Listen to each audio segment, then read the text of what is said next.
trabajador, luchador por la democracia de este país. Gracias, Luis, gracias por la oportunidad que nos brinda desde el Pitazo.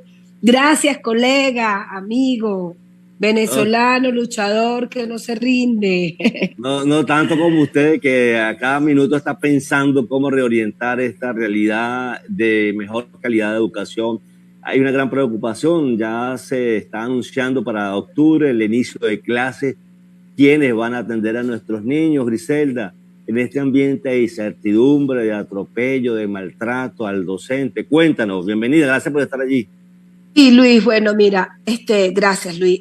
Nosotros efectivamente hemos convocado una campaña, Luis, la vas a ver videos de profesores que hemos grabado, que vamos a salir esta semana por las redes sociales, informándole al país la situación actual de lo que está viviendo el trabajador de la educación. Asimismo, vamos a hacer recorrido en las escuelas de diferentes regiones del país para ver las condiciones en las que efectivamente se encuentran, que tú y yo conocemos, Luis.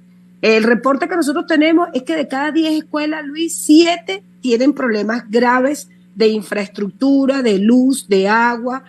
Y bueno, esto impide que efectivamente puedan efectuarse las clases como debería ser para el día 3 de octubre. Nosotros el día viernes 16 de septiembre tuvimos una rueda de prensa para informarle al país, a los madres, padres y representantes, el por qué no era posible que nosotros los maestros, los trabajadores obreros y administrativos, podamos estar en las escuelas durante la fecha, pues durante el 16 de septiembre, que es cuando a nosotros nos corresponde, que no podemos incorporarnos, Luis, porque simplemente las vacaciones fueron canceladas de manera tardía. El 16 de agosto se canceló el bono vacacional y que no podía Nicolás Maduro, por un lado, llamar a clases presenciales para el mes de octubre y por otro lado los jefes de zonas comenzar el año con el acoso laboral, con la persecución, el que no se presente lo egresamos de nómina.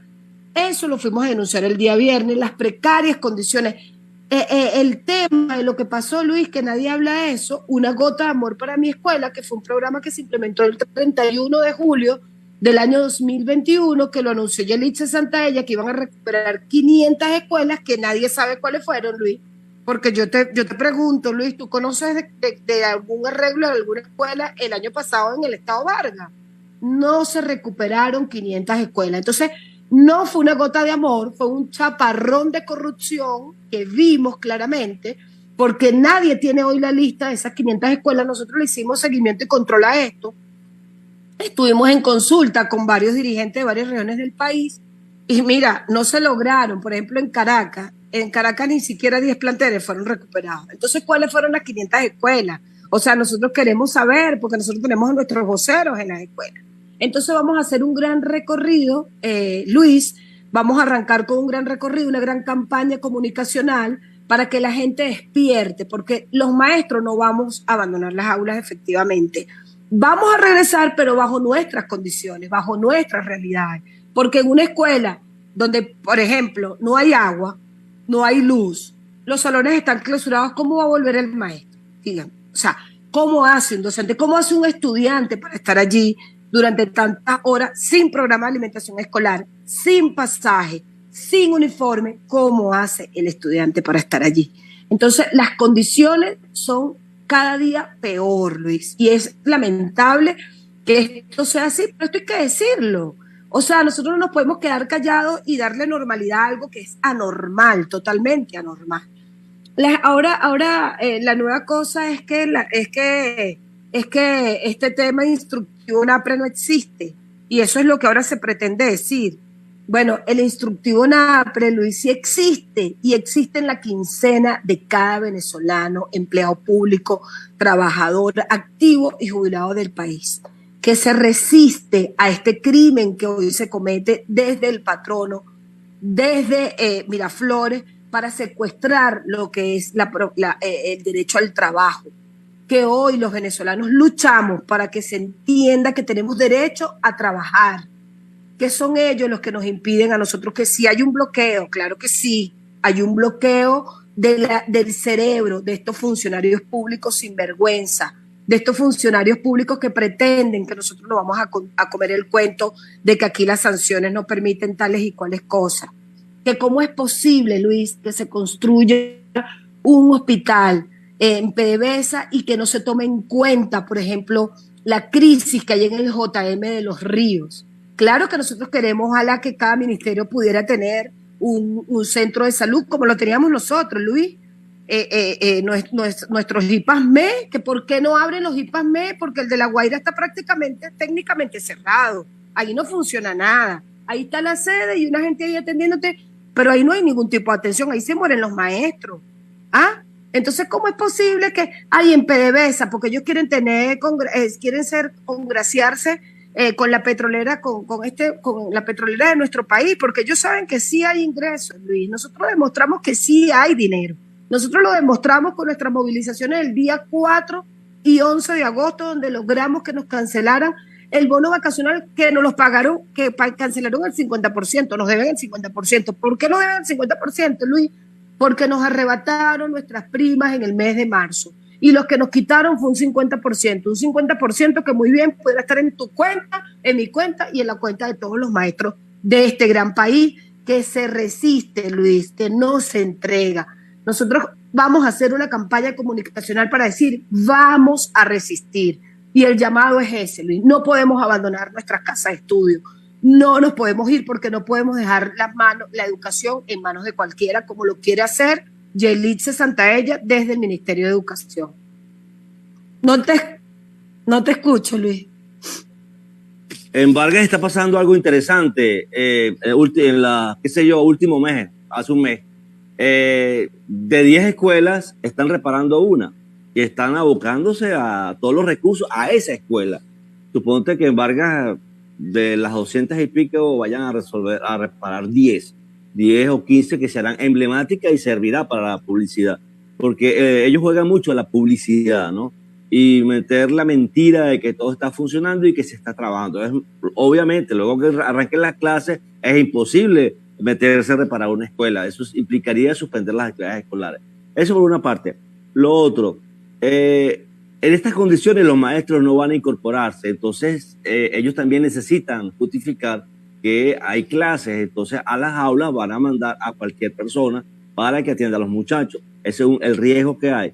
Y lo otro, el gremio ha demostrado su fortaleza en cuanto a que logró un poco doblarle el brazo al régimen para que les pagara. Y por último, todavía hay deudas con el gremio docente. Son 4 preguntas, por favor, para que las desarrolle. Gracias. Sí, Luis, bueno, mira, voy a empezar por lo último. El Ministerio de Educación tiene una gran deuda, pero social con todos los trabajadores que se han muerto en el país, con todos los docentes que no han podido acceder a su medicina, a sus tratamientos de oncológicos y que han muerto. Esa es la primera deuda que tiene el Ministerio de Educación con los trabajadores activos y jubilados de Venezuela. El Ministerio de Educación tiene además una deuda social con el tema de nuestro HCM, Luis, que más nunca funcionó. O sea, que ahora los únicos que tienen HCM son los diputados de la Asamblea Nacional, porque ellos sí tienen HCM. Ellos sí se les garantiza el derecho a la salud, como está contemplado en el artículo 83 de nuestra Constitución. Pero nosotros los maestros, nosotros los maestros de broma no nos tiran para el Guaire, porque ni siquiera seguros funerarios tenemos. Nosotros exigimos una póliza HCM, no solamente que se abran las unidades de IPASME, las 67 unidades de IPASME, sino que además tengamos pólizas de HCM. Que el problema del IPASME, si atendiéramos todas las especialidades, pudiera ser una solución para el gremio. Pero no vemos que esto se encamine. Vemos que ponen pañitos de aguas tibias, hacen la publicidad como tú dices, se toman una foto, montan un flyer y lo colocan por todos lados como si es que los maestros estamos locos. Es una realidad, Luis, que los IPASME, ni siquiera el 5% de estas unidades están abiertas hoy en Venezuela y que las que están abiertas funcionan a un 30%. Es decir, es un parapeto. Nosotros exigimos respeto en cuanto a esto. Y además tiene una deuda con los jóvenes de nuestro país, porque son ellos los que le niegan el derecho a la educación a nuestros jóvenes, porque son ellos los encargados, y así lo establece la Constitución, de garantizar el hecho educativo, que esto no depende del maestro, que esto no puede quedar en manos de un director, que esto queda en manos del Estado. El Estado debe garantizar las condiciones para nosotros volver a las aulas. Nosotros en esta oportunidad no podemos decirle al docente no vuelvan a las aulas, Luis, porque además venimos de más de 2 años y medio de pandemia. Y esto es un gran problema para los trabajadores y para nuestros jóvenes, donde por supuesto los más afectados son ellos, porque los trabajadores pudiéramos hacer nosotros claro que somos afectados, pero por ejemplo los que estamos activos pudiéramos reinventarnos, pero ¿y cómo quedan nuestros jubilados? ¿Cómo quedan nuestros estudiantes? ¿Cómo queda nuestro personal obrero y administrativo que hoy está convaleciente, tirado en una cama, que le entregó 30 años a la educación y hoy no tiene ni siquiera con qué comerse un pollo? O sea, ¿cómo quedan ellos? Esa es la lucha que nosotros hoy tenemos por nuestro país, pues por nuestra educación, por nuestro gremio y por todo lo que abarca lo que es la profesión docente. Pero además tenemos una deuda contractual, que es la convención colectiva que está vencida, que es el 280% con su recurrencia, que nosotros pudiéramos, Luis, hemos presentado una propuesta, vamos a negociar la deuda, porque no nos van a reconocer que hoy nos deben más del 1000% de aumento. Bueno, págame el 280% y págame el 100% de nuestras primas. Estaríamos hablando, Luis, de un incremento de un 320% por escalafón. Bueno, págame eso y negociemos la deuda.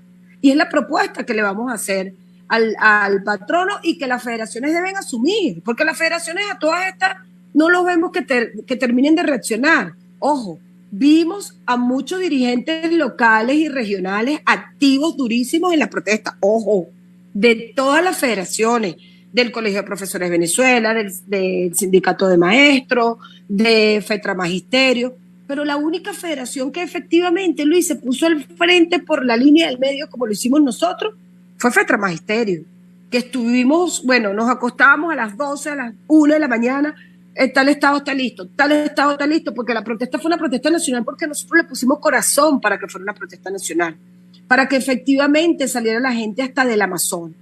Entonces, estas deudas tienen que concretarse, Luis, y efectivamente los docentes tenemos que buscar la forma de negociar de cuál manera vamos nosotros a poder trabajar en las escuelas que sea posible, porque hay escuelas que no tienen posibilidades de regresar, y eso es una realidad.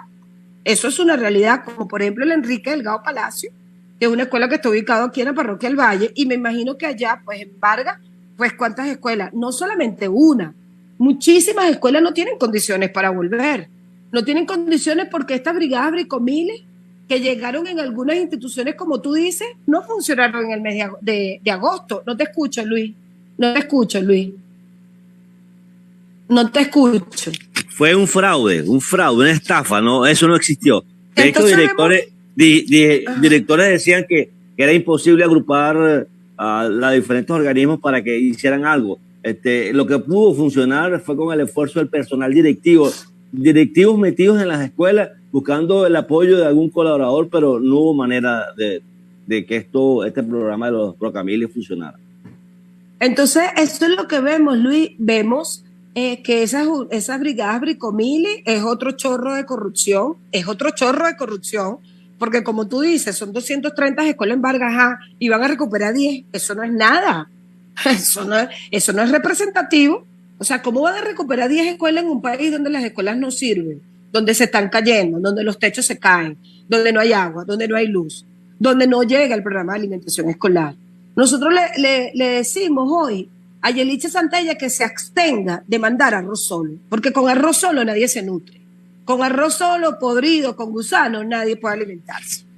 O sea, no puede ser. Y yo invito a los directores que nos sintonizan en este momento, que nos escuchan, a que hagan lo propio, a que hagan valer sus derechos.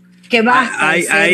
Griselda, disculpa, hay un tema de que el padre, el representante, tiene que ser también controlar lo que pasa en la escuela, porque no puede conformarse que su niño coma arroz solo con mantequilla o una arepita dulce, que ese sea un desayuno de las 7 de la mañana hasta las 3 de la tarde, siempre por el temor, ese temor que se le ha infundado a la gente en función de que eso es lo que hay y si hablas te sacamos del alumno, etcétera, etcétera. Pero después de publicidad te vamos a dar unos minutos más para poder conversar sobre este tema de las bricomiles, de la situación de los padres, cómo tienen que involucrarse en la educación de su hijo y el temor que está latente de que cualquier improvisado pueda meterse en las aulas a hacer el papel de educador, que ustedes obviamente no lo van a permitir. Ya regresamos después de este bloque publicitario. Estamos unos minutos más contigo, Griselda.